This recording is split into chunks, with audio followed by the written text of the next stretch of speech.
नमस्कार। आज हम एक बहुत ही दिलचस्प कहानी पर बात करेंगे। कर्मयोगी किसान श्याम। उनके जीवन और काम को हम थोड़ा गहराई से जानेंगे। हमारे पास जो जानकारी है वो कर्मयोगी किसान श्याम के पाठ की कहानी से है। एक किसान की रोज की जिंदगी। हमारा मकसद ये है कि एक किसान की रोज की जिंदगी को समझे, उनकी चुनौतियाँ क्या है और समाज में जो उनका योगदान है उसका क्या महत्व है। अक्सर हम ये सब सोचते नहीं है ना।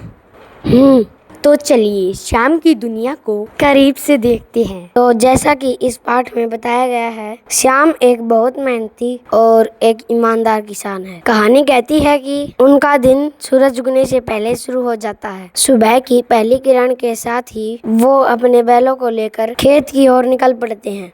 जरा सोचिए उसके रोज के काम को। बैल और वो पारंपरिक हल, उनसे जमीन तैयार करना, फिर सही वक्त पर बीज बोना, खाद डालना, पानी देना और फिर महीनों तक फसल की देखभाल करना, ये उनका रोज का नियम है। हाँ, और देखिए, ये सिर्फ शारीरिक मेहनत नहीं है, जैसा कहानी में भी जोर दिया गया है।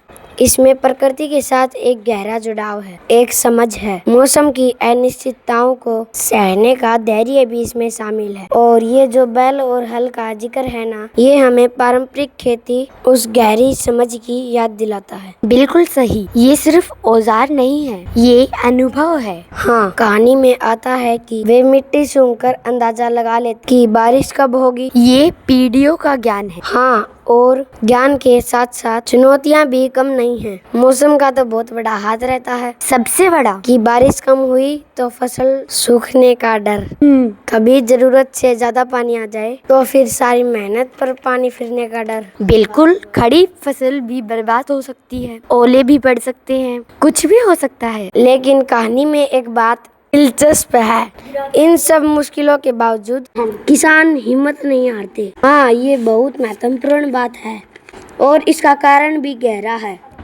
ये पाठ बताता है, श्याम के लिए खेती सिर्फ पैसे कमाने का जरिया नहीं है, उनके लिए ये एक सेवा है, एक तरह का धर्म है। अच्छा। हाँ, यही नजरिया उन्हें मजबूत बनाता है। कहानी में एक सूखे साल का जिक्र है। सब परेशान हैं, पर उन्होंने हिम्मत नहीं हारी। पानी बचाने के जो पुराने तरीके थे, उनसे कुछ फसल बचा ली।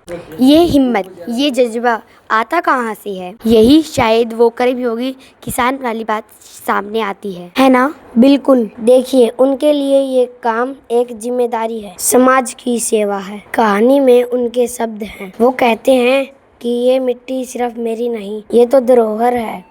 मेरा काम है इसकी सेवा करना, इससे अन्न उपजाकर लोगों का पेट भरना। जब कोई अपने काम को इस नजरिए से देखता है तो फिर रोज की मुश्किलें छोटी लगने लग जाती। सही बात है। ये सिर्फ पेट पालना नहीं है, ये जीवन जीने का एक मतलब बन गई है, एक नैतिक कर्तव्य कह सकते हैं। और इसी सोच का और इसी मेहनत का नतीजा है जो हम सबके घरों में तक पहुंचता है। अनाज, सब्जियां, फल, ये सब श्याम जैसे अनगिनत किसानों की मेहनत। हाँ, वो शायद चुपचाप अपना काम करते रहते हैं, शहर की भाग दौड़ से दूर, और उन सबका असर तो हमारी जिंदगी पर रोज पड़ता है। बिल्कुल बिल्कुल। अगर हम इसे थोड़ा बड़े पैमाने पर देखें तो ये कहानी हमें याद दिलाती है कि किसान हमारे समाज की नींव है। श्याम की कहानी असल में उन करोड़ों किसानों की कहानी है जिनकी मेहनत पर हमारी पूरी खाद्य सुरक्षा टिकी हुई है।